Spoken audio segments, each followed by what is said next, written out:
Young ভাইদেরকে আমি খালি কয়েকটা নসিহত করতে চাই, আপনাদের জন্য আসা। আলোচনা অনেক শুনছেন জীবনে, নামাজ রোজা হজ জাকাতের আলোচনা বহুত শুনছেন আলহামদুলিল্লাহ।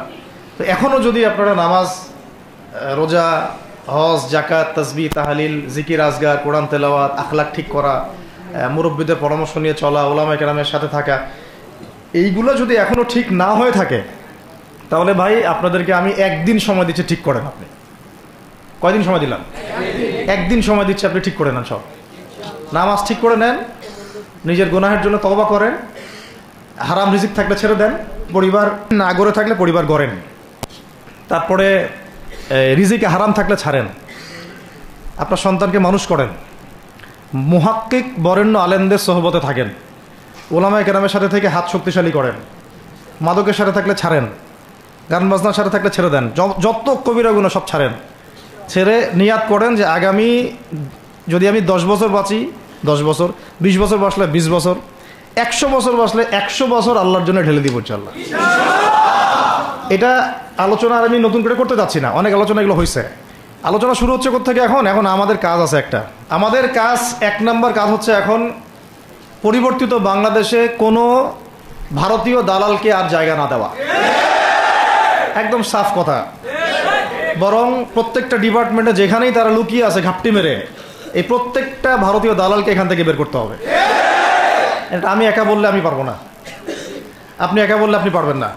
প্রত্যেকটা এই বয়ানের জায়গা, মিনবর, খুতবা, ওয়াজ মাহফিলের প্যান্ডেল, আমাদের রাজনৈতিক দলগুলো, আমাদের ইসলামপন্থী দলগুলো যেগুলো আছে, সবার ইমারত থেকে আওয়াজটা আসতে হবে। কারণ এরা যদি আর একটা বার সুযোগ করতে পারে, না থাকবে আপনার দেহ আর না থাকবে আপনার মাথা।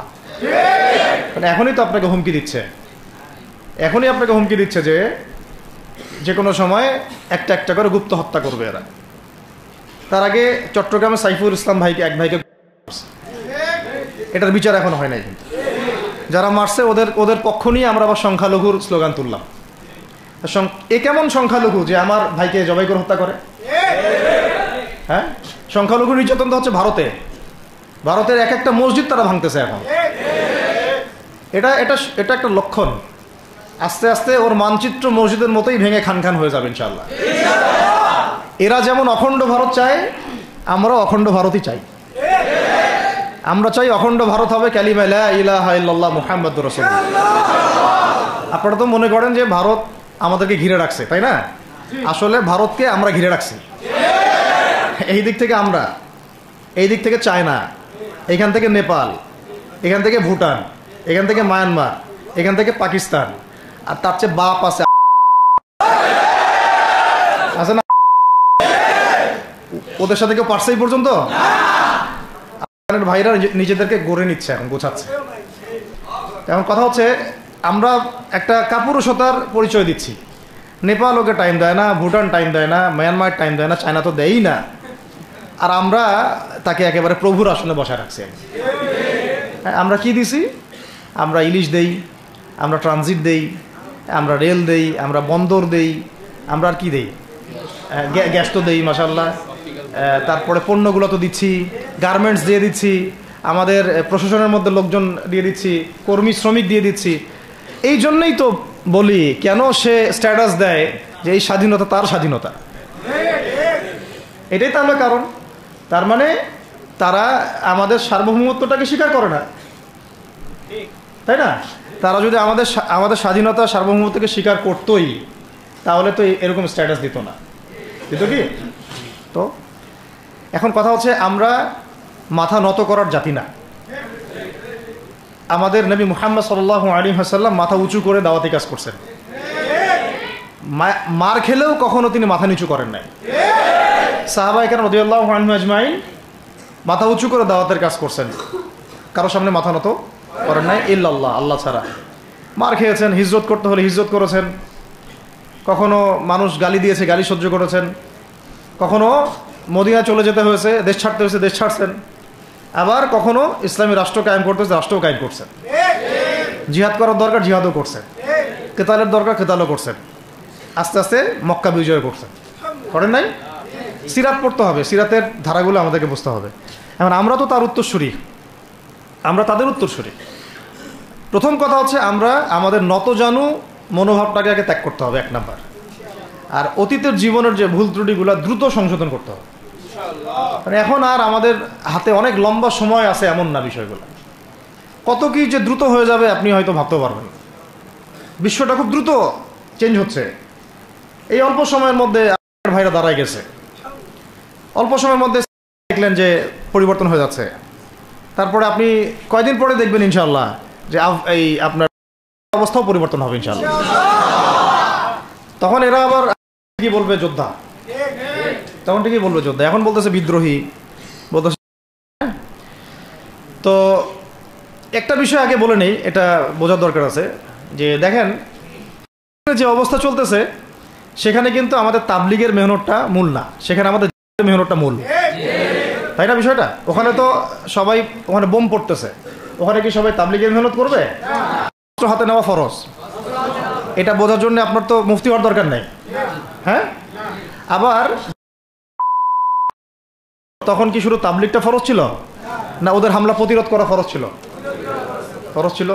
একই অবস্থা হয়েছে, কিন্তু বাংলাদেশে এখন সেই অবস্থাটা নাই। কিন্তু বাংলাদেশে তাবলিগের মেহনত, আমর বিল মারুফ নাহি আনিল মুনকারের মেহনত তো চলবে। মানে তাবলিগের মেহনত, দাওয়াতের মেহনতটা চলবে। যদি কখনো বাংলাদেশে দেখা যায় যে দেশের শত্রুরা বা দিনের শত্রুরা বা উগ্রবাদীরা এই দেশের স্বাধীনতা সার্বভৌমত্বের উপর আক্রমণ করে, তখন কি আমাদের উপরে জিহাদ ফরজ হবে কিনা? এখন যদি তাই হয়, এখন আপনাদের কি মনে হয় এটার সম্ভাবনা আছে না নাই? এটুকু ইন্টেলেকচুয়াল অবস্থা তো আপনাদের আছে, এটার সম্ভাবনাও হতে পারে, আজ হোক কাল হোক, হতেই পারে। তখন আমার প্রিপারেশনটা কি হবে সেটা আমাকে এখন জানতে হবে। আমার প্রিপারেশনটা কি হওয়া উচিত? প্রথম প্রিপারেশন হওয়া উচিত আগের সমস্ত জিন্দগিতে যা করছি নিজেকে আল্লাহর দিকে ফিরাই নিয়ে আসা।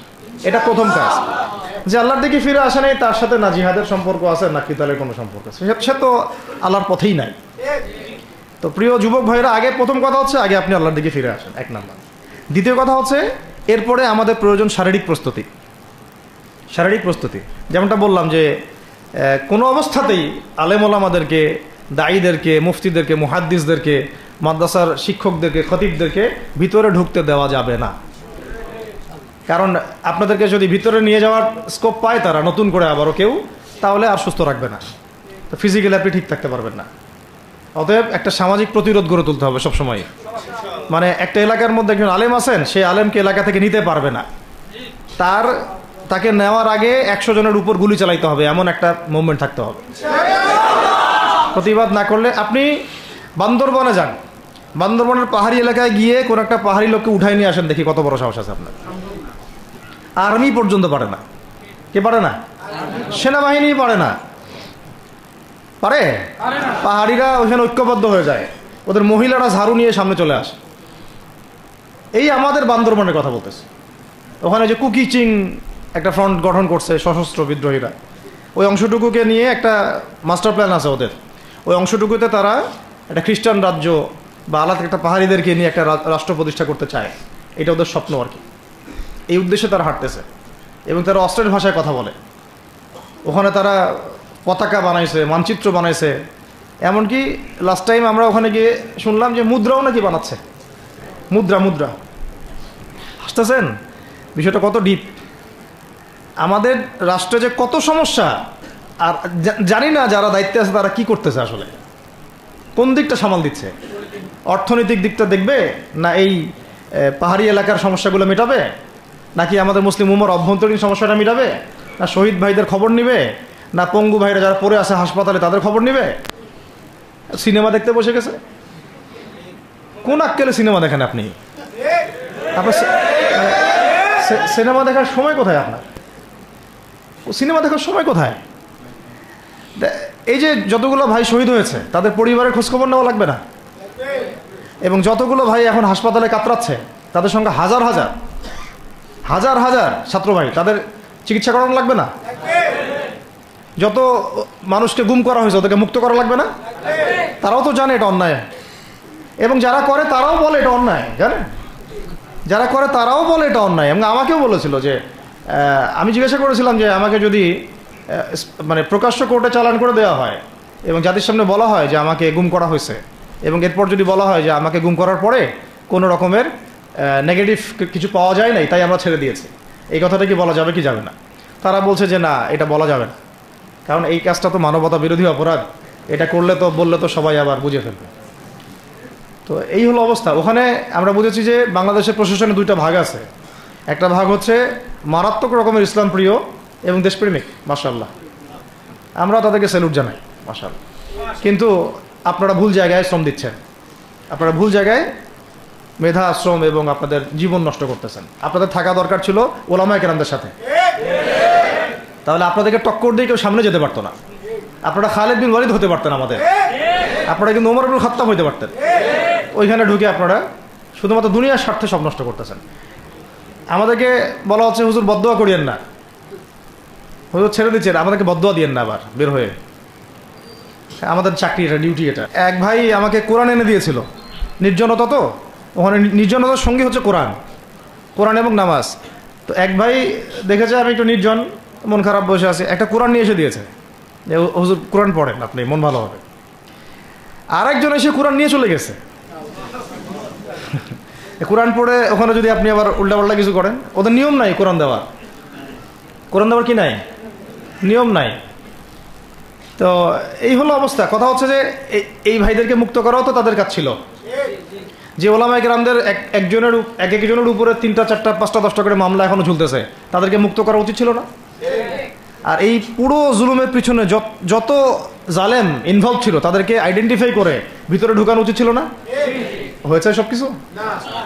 তো এই জিনিসগুলোর মধ্যে অনেক গ্যাপস আছে। এগুলো যদি এভাবে চলতে থাকে তাহলে আগামীতে আমরা যারা ইসলামিক রাজনীতি করব বলে চিন্তা করতেছি বা ইসলামকে রাষ্ট্র ক্ষমতায় নিতে চাই, আমরাও কিন্তু বেগ পাবো, আর ভালো রকমের বেগ পাইতে হবে।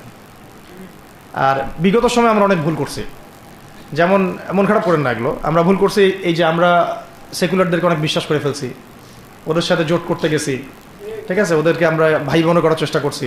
আসলে এদের সাথে আর কাফেরদের সাথে কোনো পার্থক্য নেই। সেকুলারিজমে যারা আছে আর কুফার যারা, এদের মধ্যে কোনো পার্থক্য নেই। ওই কালিমা পড়া না পড়ার পার্থক্য, তো বাকি আপনার পিঠে ছুরি এরাও মারবে ওরাও মারবে। আর আমি ছোট মানুষ, ছোট জায়গা থেকে বলতে চাই যে আমাদের যে ওলামায়ে কেরামগণ মাঠে আছেন, যে রাজনৈতিক দলগুলো আপনারা মাঠে আছেন, এবার আপনারা কোনো রুটির টুকরার জন্য লড়বেন না, এবার পুরা রুটি নিয়ে লড়বেন। প্রত্যেক আসনে প্রার্থী দিবেন আপনারা, যেহেতু এর বাইরে সিস্টেম এখন অন্য সিস্টেমে যাওয়ার সুযোগ হচ্ছে না, তাহলে পুরা রুটিটার জন্য লড়তে হবে আপনাদের। আমাদের টার্গেট হচ্ছে এখন একটা ইসলামপন্থী সরকারকে রাষ্ট্র ক্ষমতায় নিয়ে যাওয়া, এটা আমাদের একটা প্রধান টার্গেট। এখন আমাদের এজেন্ডা স্পষ্ট, কোনো গোপন এজেন্ডা নাই। আমাদের কি নাই? কোনো গোপন এজেন্ডা নাই। আমরা চাই বাংলাদেশে এখন একটা ইসলামপন্থী রাষ্ট্র ব্যবস্থা গড়ে উঠুক, ইসলামপন্থী সরকার শাসন ক্ষমতায় আসুক। এটার জন্য আপনাদের সবার ভূমিকা আছে না? কেউ কথা দিয়ে ভূমিকা রাখবেন, কেউ লিখবেন, কেউ বলবেন, কেউ যেভাবে হোক আপনাকে ভূমিকা তো রাখতেই হবে। কারো বসে থাকার সুযোগ নেই এখন আর। এই রাষ্ট্রটাকে ইসলামিক রাষ্ট্র হিসেবে গড়ার দায়িত্ব এখন সবার কাঁধে আসছে। আমরা আমাদের জায়গা থেকে বলতেছি, বাকি কাজ কিন্তু আপনাদেরকে করতে হবে। আল্লাহ পাক করার তৌফিক দান করেন। আর ইসলামপন্থী ভাইদের আপোষের যে দূরত্ব, এটা কমায় ফেলতে হবে। এই দূরত্ব রাখা যাবে না। ইখতিলাফ আছে থাক, যদি আকীদাগত মৌলিক কোনো পার্থক্য না থাকে, আমরা তো ভাই ভাই নাকি? আমাদের চেয়ে কি মানে সেকুলার আমাদের বেশি বড় ভাই? আমাদের চেয়ে কি যে নাস্তিক মুরতাদের আমাদের বড় ভাই? কমিউনিজমে যারা আছে ওরা আমাদের বড় ভাই? না এই গণতন্ত্রপন্থী যারা একবারে কট্টর, ওরা আমাদের দিনী ভাই নাকি? আমাদের তো ভাই, সোজা কথা হচ্ছে ইন্নামাল মুমিনুনা ইখওয়া, ইন্নামাল মুমিনুনা, মুমিন যারা মুমিন ভাই, মুমিনে কি ভাই, খালাস। আল মুসলিম ওয়া আখুল মুসলিম, মুসলিমের ভাই কি? মুসলিম, খালাস, এইটুক। মুসলিম আমার ভাই, মুসলিম আমার ভাই। এখন যারা এদেশের রাষ্ট্র ক্ষমতা ইসলামকে চায় না, তারা আমাদের ভাই না। সে যে কোনো নামেই আসুক, এক্স ওয়াই জেড, দেখার দরকার নেই। এক্স নামে আসুক, ওয়াই নামে আসুক, জেড নামে আসুক, যারা রাষ্ট্র ব্যবস্থা ইসলামকে চায় না তারা আমার ভাই, খালাস, সোজা কথা। এবং রাষ্ট্র ব্যবস্থা ইসলাম চায় যে ভাইরা আমাদের, ওই ভাইদেরকে একসাথে থাকতে হবে। আল্লাহর কসম করে বলতেছি, ইনশাআল্লাহ যদি এই ভাইরা আমরা একসাথে থাকতে পারি, এর সাথে আমরা দায়ীরা, তালেবে ইলমরা এবং আপনারা তো যুব সমাজ আছেন, আমাদেরকে টক্কর দিয়ে বাংলাদেশের রাষ্ট্র ক্ষমতায় কেউ যাইতে পারবে না, ইনশাআল্লাহ। সবাইকে ভূমিকা রাখতে হবে। এখন অন্য আলোচনা চেয়ে এই আলোচনাটাই বেশি দরকার। অন্য আলোচনা অনেক শুনছেন জীবনে, এখন বাংলাদেশে দরকার একটা ইসলামপন্থী রাষ্ট্র ব্যবস্থা, এর বাইরে কোনো আলাপ নাই এখন। এটা প্রতিষ্ঠা করার জন্য কি করতে হবে সেটা ফিকির করে না। তো কি করতে হবে বলেন? প্রথম কথা হচ্ছে আমাদেরকে আগে বৈশ্বিক জালেমদেরকে চিহ্নিত করতে হবে। পুরো বিশ্বে কারা জালেম এটা কি চিন্তা করা বাকি আছে? পুরো বিশ্বের সবচেয়ে বড় জালেম যে সবচেয়ে বড় জালেম এটা চিন্তা কি আপনার বাকি আছে? এই কথা বলতে যে ভয় পায় তার তো নবীর ওয়ারিস হওয়ার দাবি করার উচিত না। এটা খোলামেলা, এটা সবাই জানে। সারা বিশ্বের জুলুমের কারখানা হচ্ছে, মানুষ ত্রাণ নিতে গেলে পর্যন্ত সেখানেও মানুষ হত্যা করছে। আমরা এটা দেখার মতো আর সাহসী নাই। অনলাইনে এগুলো আমার দেখতে গেলে যে বাচ্চাদের অবস্থাগুলো আমাদের চোখের সামনে আসে, আমি স্কিপ করে চলে যাই। হয়তো কতটুকু দোয়া করতে পারি আল্লাহই ভালো করে। দোয়া করে কি করব? আমার দোয়ার তো তার দরকার নাই। আমার দোয়ার তার কি দরকার আছে? আমাদের মতো পাপী মানুষের দোয়া দিয়ে তার কি হবে? এখানে তো স্পষ্ট যে পুরো বিশ্বের জালেমের শক্তির কেন্দ্রস্থল কোনটা, সেখান থেকে সব মাস্টার প্ল্যান হচ্ছে। আর যদি ওই কোনো সেবা দাসকে আমরা ক্ষমতায় নিয়ে আসি, আমাদের ভুল হবে না? ছাত্র ভাইরা এই ভুলটা করছে, ছাত্র ভাইরা ভুলটা করছেন, কারণ আপনাদের দিনের জ্ঞানের বুঝের কারণে করছেন, বুঝের অভাবের কারণে করছেন। ঠিক আছে, ঠিক আছে, এখন যে মানে সম্ভাবনা শেষ হয়ে গেছে এমনও না। আর এখন সবাই প্রতিবাদের ভাষায় কথা বলতে পারে। একটা রেভলিউশন ঘটানোর মতো সিচুয়েশন বাংলাদেশে আছে। অন্তত পক্ষে আমাদের ভাইদের মধ্যে আমরা দেখেছি, ছাত্র ভাইদের মধ্যে সাহস তো মাশাআল্লাহ অবশ্যই আছে, ডেডিকেশন আছে, জীবন দেওয়ার মানসিকতা আছে। তাদেরকে খালি নার্সিং করতে হবে, জীবনটা যেন ভুল পথে না যায়। এখন আবু সাঈদের রক্তের উপর দাঁড়ায় যদি কোনো সেকুলার ক্ষমতায় আসে, তাহলে এটা আবু সাঈদের রক্তের সাথে গাদ্দারি হচ্ছে। এই মুগ্ধদের রক্তের উপর সিঁড়ি বানায় যদি কোনো জাতীয়তাবাদীরা আর ওই সেই গণতন্ত্রপন্থীরা, ওই ইসলামের দুশ্মনরা, ওই ভারতের দালালরাই যদি ক্ষমতায় আসে, তাহলে এটা ওদের রক্তের সাথে গাদ্দারি হচ্ছে। এই গাদ্দারির মাফ হবে না। এইটা পলাশির যুদ্ধের চেয়ে বড় মির্জাফরি হয়েছে, এটা ৭১-এর চেয়ে বড় রাজাকারী হয়েছে। আপনারা বলেন যে দেখেন ভালো করে বুঝেন, গুম হয়েছে এক শ্রেণী, আমার কথা মন খারাপ করে না, এক শ্রেণী হয়ে গেছে, এক শ্রেণীর শাপলা চত্বরে রক্ত দিছে, তাই নাই? এক শ্রেণী ওলামায়ে কেরাম মামলা নিয়ে ঘুরে বেড়াচ্ছে মাথার উপরে, এক শ্রেণীর ছাত্র ভাইরা রাস্তায় শহীদ হলো, আর এক শ্রেণীর ছাত্র ভাইরা পঙ্গু হয়ে হাসপাতালে বেডে পড়ে আছে। ক্ষমতায় গেছে কারা? নতুন এক শ্রেণী। হ্যাঁ, এবং ওখানে এমন কিছু মানুষ আছে যাদের সাথে আন্দোলনে কোনো সম্পর্কই ছিল না, সম্পূর্ণ উড়ে এসে জুড়ে বসছে তারা। তাহলে এখানে ইসলামিক রাজনৈতিক দলগুলোকে সামনে রাখা যাইতো, তাদের থেকে তো উপদেষ্টা একটাও নেয় নাই। জামাত ইসলাম থেকে একটা উপদেষ্টা নিছে কিনা? হেফাজত ইসলাম থেকে কোনো উপদেষ্টা নিছে কিনা? আমাদের চরমনায় থেকে একটা উপদেষ্টা নিছে কিনা বলেন? তার মানে রাষ্ট্র গঠনে আমাদের কোনো ভূমিকা নাই না। আমাদেরকে বুঝাইছে যে আপনারা পরে আসেন, ইলেকশন দিব, তখন আপনারা ইলেকশন লইলেন। ইলেকশন সে কবে দেয় সেটাও দেখেন, আদৌ দেয় কিনা সেটাও দেখেন। কাকে বিশ্বাস করবেন আপনি? বিশ্বাসটা করবেন কাকে? যখন মোস্তফা সরোয়ার ফারুকের মধ্যে একজন উপদেষ্টা হচ্ছে, বিশ্বাসটা আপনি করবেন কাকে? সারা জীবন মানুষকে পরকে শিখাচ্ছে, তার কোন যোগ্যতায় সে উপদেষ্টা হচ্ছে? আচ্ছা, এটা কাজ করেন, এটা উপদেষ্টা করার জন্য একটা পরীক্ষা নেন না, দেখি বিসিএস এর মতো, দেখেন না এটা পাস করে কিনা। অথবা আপনি একটা কাজ করেন, ইসলামিক সেন্সে পরীক্ষা নেন, দেখেন কোরআন তেলাওয়াত করতে পারে কিনা। কিসের ভিত্তিতে হলো? তো এই যে এই সমস্যাগুলো থেকে গেছে, তারপরেও যা হয়ে গেছে হয়ে গেছে। এখন আমাদের যেটা কথা সেটা হচ্ছে, আমরা তো আর কোনো বিদ্রোহে যেতে চাই না, আমরা যে শান্তিপূর্ণভাবে ইসলাম প্রতিষ্ঠা করতে। কিন্তু প্রয়োজনে যদি তারা মানে আমাদের উপর জুলুমের ভাষা বেছে নেয়, তাহলে আমরা অবশ্যই এবার প্রতিবাদের ভাষা বেছে নেব ইনশাআল্লাহ। এই জন্য সবার আগে জরুরি হচ্ছে যুবকদেরকে এক কাতারে থাকা, ইসলামপন্থী ভাইদের সাথে থাকা, ইসলামী সংগঠনের সাথে থাকা, এবং নাম XYZ যেটাই হোক না কেন, নাম XYZ হতে পারে, আপোষে ভাই ভাই হয়ে থাকা। এটাতে যদি ভাই আমরা এবার ভুল করি, আল্লাহর কসম করে বলতেছি, আল্লাহ না করুক, এরপরে যদি মায়ের আসে, না আপনি বাঁচবেন না আর আমি বাঁচব, কেউই না, ইনশাআল্লাহ ওই দিন আসবে না। আর আমরা যদি ইনশাআল্লাহু আজ্জা ওয়া জাল যদি আমরা এটাকে মদিনা রাষ্ট্র বানাতে পারি, এই বাংলাদেশকে যদি আমরা একটা মদিনা রাষ্ট্র বানাতে পারি, ইনশাআল্লাহ কালকে গাজওয়াতুল হিন্দ হবে ইনশাআল্লাহ। ওটার জন্য রেডি আমরা ইনশাআল্লাহ। পাকিস্তানের কাছে কিছুই নাই, আছে খালি 10টা-12টা পারমাণবিক অস্ত্র, তাতেই ভয়ে কাঁপতে থাকে। চায়না খালি একটু ভয় দেখায় যে আগাইলে কিন্তু সিকিম নিয়ে নিব, আগাইলে কিন্তু চিকেন নেক গিলে ফেলবো। চায়নার ওই ছোট ছোট যোদ্ধাদের কাছে যে মাইটটা খায়, আর আমাদের এখানে দেখা যায় যে সীমান্তর মধ্যে একটা কৃষকও যদি সীমান্ত থেকে দূরেও হাল চাষ করে, ওকে গুলি করে মেরে ফেলায়। ফেলা নেই, ফেলানির কথা ভুলে গেছেন আপনারা? আমাদের বন্যা, এরকম কতগুলো মানুষকে সীমান্ত হত্যা করে মারা হয়েছে। আজকে গুগলে গিয়ে সার্চ করে দেখেন কতগুলো মানুষকে বিগত 15 বছরে সীমান্ত হত্যা করা হয়েছে। তো এখানে আমাদের স্বাধীনতার প্রশ্ন আসে না, এখানে গণতন্ত্রের কথা আসে না, সার্বভৌমত্বের কথা আসে না, না, বরং তারা ক্ষমতার জন্য ওদের কাছে ইমান বিক্রি করে দিয়েছে। ক্ষমতার জন্যে এই উগ্রদের কাছে, উগ্র হিন্দুত্ববাদীদের কাছে ওরা তাদের ইমান, ওদের আমল, ওদের তাকওয়া, ওদের দিন সব বিক্রি করে দিছে। এই জন্য আমি আগে বলেছি একটা লেকচারে যে আমরা যদি বিরিয়ানি খেতে চাই, আপনি যদি বিরিয়ানি খেতে চান, একটা পাত্র নেবেন কি না? আচ্ছা, পাত্রটা যদি ময়লা থাকে খাবেন? পাত্র অনেক ময়লা আছে, আপনি কি ওইখানেই বিরিয়ানি ঢালবেন? তাহলে খাওয়া শুরু করবেন?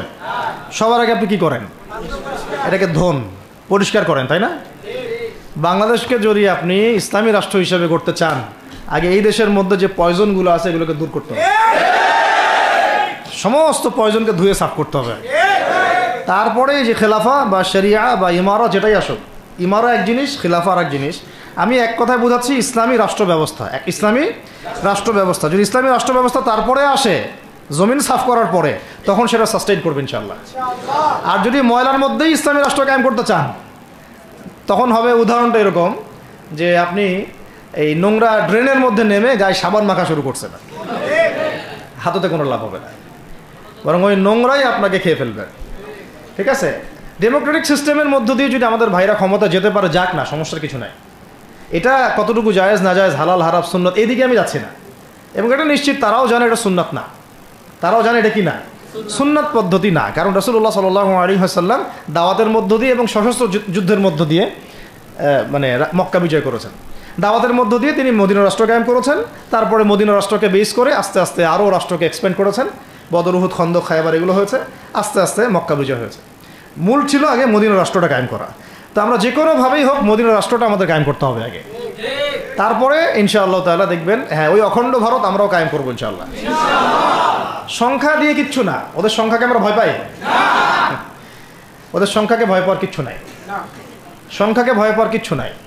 কারণ এই যে কোরআন, আমার সামনে যে কোরআনটা আছে, এটা দেখে একটু খারাপ লাগলো। কোরআনের যে অবস্থা, এটা খুব মনের কষ্ট দিল আর কি।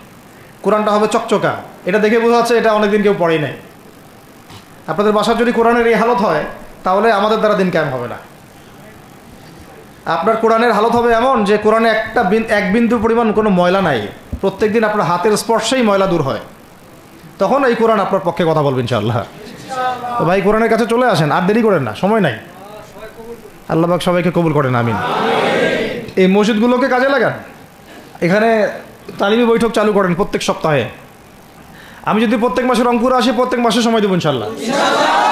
আপনারা এখানে ইমাম ঠিক করেন, খতিব ঠিক করেন, এবং ওই যে টিচার ঠিক করেন, করে আপনারা কোরআন শিক্ষার ব্যাচ চালু করেন, কোরআনের তাফসীরের ক্লাস চালু করেন, তারপরে তুলনামূলক আরবি ভাষা শিখেন। এগুলো শিখে নেন তাড়াতাড়ি, সময় নাই এগুলো, আমাদের হাতে সময় কম।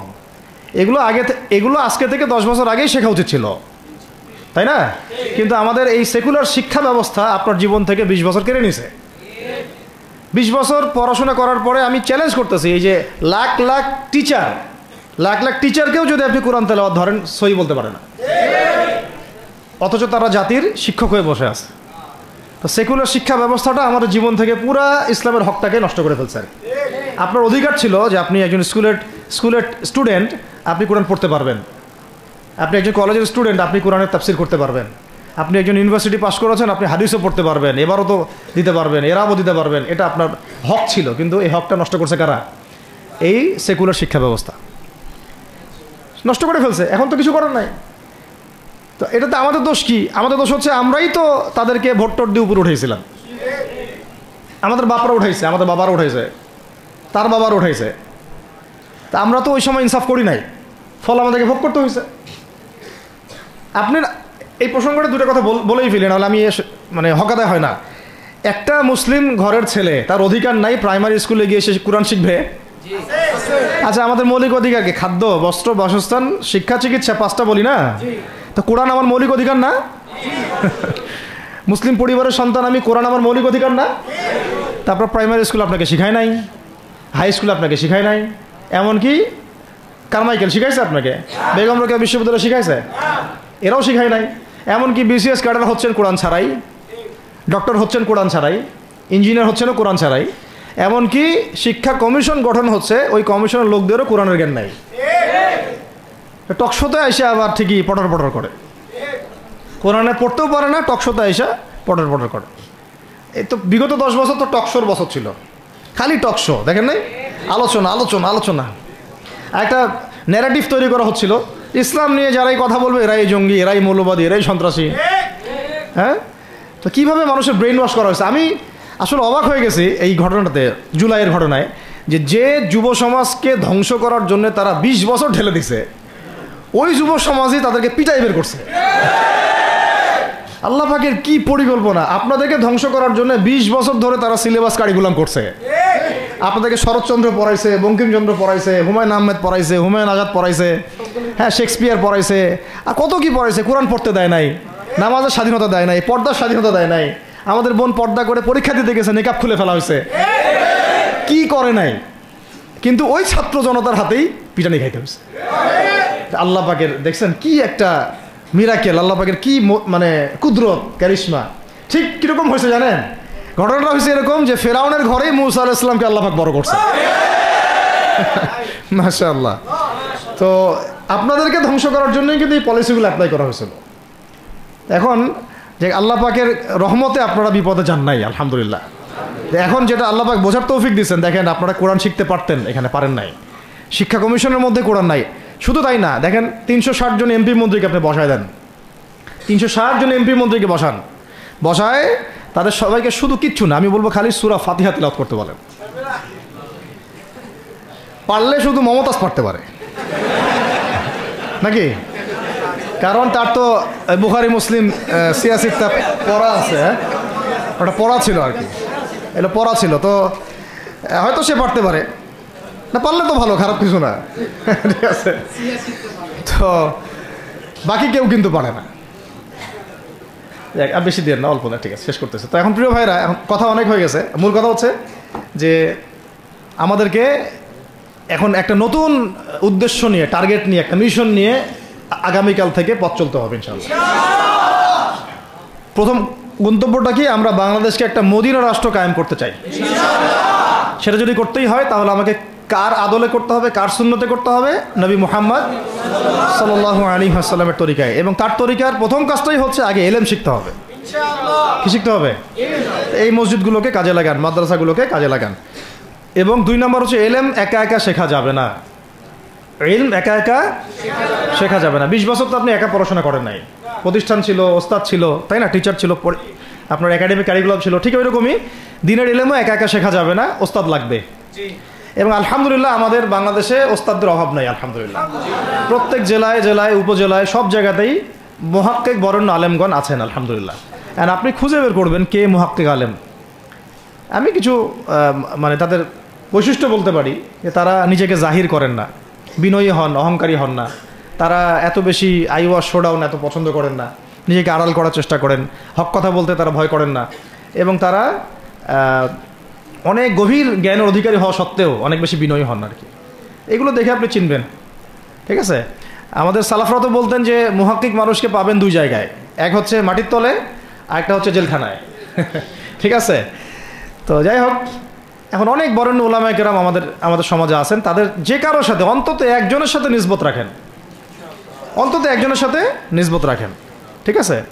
তো এটা আমাদের সৌভাগ্য আলহামদুলিল্লাহ যে বাংলাদেশে বহু মাদ্রাসা, বহু কওমি মাদ্রাসা, আলিয়া মাদ্রাসা, অনেক ধরনের মাদ্রাসা আছে। কিছু সংকীর্ণতা বা কিছু সমস্যা আমাদের মধ্যে থাকতে পারে, এটা যে কোনো জায়গায় থাকতে পারে, কিন্তু আলহামদুলিল্লাহ এই খেদমতটুকু আছে বলেই এখন পর্যন্ত দিন ইসলামকে তারা মিটাইতে পারে নাই, আলহামদুলিল্লাহ। তো এলেম শিখবো 1 নাম্বার। 2 নাম্বার হচ্ছে এলেম মুহাক্কিক কোন আলেমের সোহবতে শিখবো, একা একা শিখবো না। 3 নাম্বার হচ্ছে যা শিখবো আমলে নিয়ে আসতে হবে। কি বললাম? যা শিখবো আমলে নিয়ে চলে আসতে হবে, ফেলে রাখা যাবে না। আল্লাহ আমাকে তৌফিক দেন, আপনাদের সবাইকে তৌফিক দান করেন। 4 নাম্বার সময় কাজে লাগাইতে হবে, সময় কাজে লাগাইতে হবে। কোনো অবস্থাতেই আর হেলায় ফেলায় সময় নষ্ট করবো না, আমিও করবো না ইনশাল্লাহ, আপনারাও করবেন না ইনশাল্লাহ। 5 নাম্বার হচ্ছে নিজের প্রতিভাকে খুঁজে বের করবেন। সবাইকে আল্লাহ কিছু না কিছু প্রতিভা দিয়েছেন, প্রতিভা খুঁজে বের করে ইসলামের জন্য কাজে লাগাবেন। 6 নাম্বার হচ্ছে যাদের রিজিক হালাল তাদের তো আলহামদুলিল্লাহ কোনো সমস্যা নেই, যাদের হারাম রিজিক আজকে ছাড়তে হবে। কোনো সুদের সাথে সম্পৃক্ত থাকা যাবে না, কোনো ঘুষ, কোনো দুর্নীতি, কোনো মাপে কম দেওয়া, কোনো হারামে আমি খাবো না, আমি কোনো হারামের কাছে যাব না। আর উত্তরবঙ্গের বড় বড় ফেতনাগুলোর মধ্যে এই সুদী এনজিওদের ফেতনাও আছে, কাদিয়ানিদের ফেতনাও আছে, তাই না? তারপরে আপনার এই যে ইসাই মুসলিমদের একটা ফেতনা আছে না, একটা ফেতনা আছে। তারপরে এই আপনার বিড়ি ফ্যাক্টরি, তামাক ফ্যাক্টরির এগুলা ফেতনা আছে হারাম খাওয়ার। আবার নতুন করে ইসকনের ফেতনাও উত্তরবঙ্গে দেখা যাচ্ছে। তো এই ফেতনাগুলোকে চিহ্নিত করে আপনাকে বেঁচে থাকতে হবে এবং রিজিকটাকে হালাল করে ফেলতে হবে, ঠিক আছে? এর পাশাপাশি হচ্ছে 6 নম্বর বলবো যে পরিবারগুলো গড়ে তুলতে হবে। প্রত্যেকটা পরিবার হবে একটা দুর্গ, মানে আমার পরিবার হচ্ছে আমার একটা ইসলামিক রাষ্ট্রের মতো। এই পরিবারের মধ্যে অন ইসলামিক কোনো কাজ চলে না। পরিবারের মালিক কি? আমি না? এখানে কি রাষ্ট্র আমাকে হস্তক্ষেপ করতে পারবে?